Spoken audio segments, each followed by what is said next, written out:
2 മാസം സ്കൂൾ പോയിട്ടുണ്ടെങ്കിലും കുട്ടികൾക്കായിട്ട് കുറച്ച് ആക്ടിവിറ്റീസും കാര്യങ്ങളൊക്കെ ടീച്ചർ കൊടുക്കാറുണ്ട് കേട്ടോ. പഠിച്ചതൊന്നും മറന്നു പോകാതിരിക്കാൻ വേണ്ടി ചിലപ്പോൾ വീഡിയോസ് ആയിട്ടോ വോയിസ് ആയിട്ടോ ഒക്കെ അയച്ചു കൊടുക്കേണ്ടി വരും. അങ്ങനത്തെ പരിപാടികൾ കഴിഞ്ഞതിന് ശേഷം പിന്നെ ഹെമിനെ ഉറക്കി കേട്ടോ. പിന്നെ നല്ല തിരക്കുള്ള ദിവസമാണ്. ഹെമിനിക്ക് കൂള് കൊടുക്കാൻ വേണ്ടിയിട്ട് കുന്നങ്കായ കിട്ടിയിട്ടുണ്ട് കേട്ടോ. അപ്പോൾ ഇതുവരെയും കൊടുത്തിട്ടില്ല.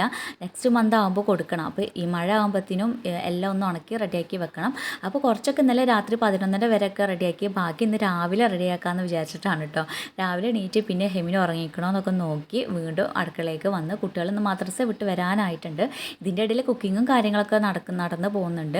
അങ്ങനെ മദ്രസയിൽ നിന്ന് പുതിയ ബുക്കൊക്കെ കിട്ടി അവിടുത്തെ വിശേഷങ്ങളും കാര്യങ്ങളൊക്കെ അറിഞ്ഞതിന് ശേഷം ഇന്നലെ കട്ട് ചെയ്ത കുന്നങ്കായ രാവിലെ നമ്മൾ ടെറസിലേക്ക് ആക്കിയിട്ടൊന്ന് ഉണങ്ങാൻ വേണ്ടിയിട്ട് ബാക്കി ഇതേ തൊലിയെല്ലാം കളഞ്ഞ് വീണ്ടും കട്ട് ചെയ്യാതിരിക്കുകയാണ്. അങ്ങനെയെല്ലാം കട്ട് ചെയ്ത് കഴിഞ്ഞൊരു 3 മണിയൊക്കെ ആയപ്പോൾ ഹെമിനിക്ക് നല്ല പനി കിട്ടോ. അപ്പോൾ അവനെ ഡോക്ടറെ കാണിച്ചിട്ട് വരുന്ന വഴി ഇതേ ചായ കുടിക്കാൻ വേണ്ടിയിട്ട് ഒരു കടയിൽ കയറി ചായ കുടിച്ചു. അങ്ങനെ നേരെ നമ്മളിഞ്ഞ് വീട്ടിൽ പോവുകയാണ്.